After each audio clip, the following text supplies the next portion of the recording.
கேரளாவில் வந்து கொலை பண்ணியிருக்காங்க. அதுவும் கொடூரமான கொலை தான். அந்த கொலைக்கு வந்து இப்போ தான் வந்து ஆயுள் தண்டனை கொடுத்துருக்காங்க. அதை பற்றி உங்கள் கருத்து சொல்லுங்கள் சார். 4 இயர்ஸ் பேக் நடந்தது தான் எல்லாம். 2020 வாக்கில் கேரளா மாநிலத்தில் வந்து கொல்லம் பக்கத்தில் வந்து பார்த்தீங்கன்னா உத்ரா, மனைவி பேர் உத்ரா, 22 வயசு, கணவர் சுராஜ், அவர் வந்து 27 வயசு, திருமணம் ஆகி 2 குழந்தைகள் இருக்குது. நல்ல முறையில் இவர் பேங்க்கில் எம்ப்ளாயி. யார்? சுராஜ் வந்து பேங்க்கில் எம்ப்ளாயி, ப்ரைவேட் பேங்க் தான். 2வது கல்யாணம் பண்ணணும் கொஞ்சம் டவுரி கட்டி டார்ச்சர் பண்ணியிருக்காரு. இதை யார்? முதல் மனைவியை நகை டவுரி வாங்கணும், டவுரி நீ வாங்கிட்டு வரலன்னா நான் 2வது கல்யாணம் பண்ணணும், அதுக்கு நீ வந்து விட்டு கொடுக்கணும் அப்படின்னு சொல்லி தொடர்ச்சியாக ப்ராப்ளம் போயிட்டு இருந்திருக்கு. இது எல்லாருமே நேச்சுரலாக பிரச்சனை போயிட்டுருக்கு அப்படின்ற மாதிரி தான் எல்லாருமே நினச்சிட்டு இருந்தாங்க. ஒன் ஃபைன் டே பார்த்தீங்கன்னா அந்த உத்ரா மனைவி இருக்குல்ல, அவங்க வந்து வீட்டு வாசல் இருக்குல்ல, இப்போ கேரளா பக்கத்தில் வந்து பார்த்தீங்கன்னா பாம்புகள்லாம் அதிகம் உண்டு. ஏன்னா மழையில் அடிச்சுட்டு வரும், எல்லா ஊர்லேயும் பாம்பு அதிகம்.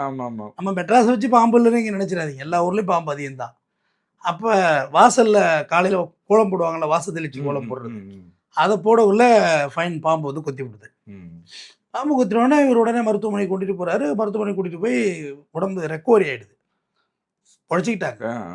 பொழைச்சிக்கிட்டு அது இவர் மேலே யாரும் சந்தேகப்படலை. இந்த சம்பவம் வந்து அடூரில் இவங்க வீட்டில் நடந்துச்சு. பல நாட்கள் மருத்துவமனையில் போராட, உயிருக்கு ஆபத்தாக போராடி தான் இருக்குது. ஏன்னா இவர் சாவர கண்டிஷன்லாம் மருத்துவமனை அழைச்சிட்டு போயிருக்காரு.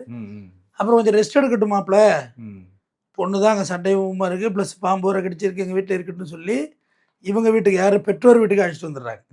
பெற்றோர் வீட்டுக்கு அழைச்சிட்டு வந்து நல்லா உறங்கிக்கிட்டு இருக்குள்ள 10,000 ரூபாய்க்கு ஒரு விஷப்பம்பு பிடிச்சி, வெனமஸ் ஸ்னேக் ஒன்று பிடிச்சி 10,000 ரூபா விலை கொடுத்து வாங்கிட்டு வந்து அதில் ஒரு ஸ்டிக்கை கட்டி ஜன்னல் வழியாக உள்ளே விட்டு அவங்க மேலே போட்டு அடிச்சிருக்காரு. ஆல்ரெடி பாம்பு கட்டுனாலே டென்ஷன் இரிட்டேட் ஆகிடும்.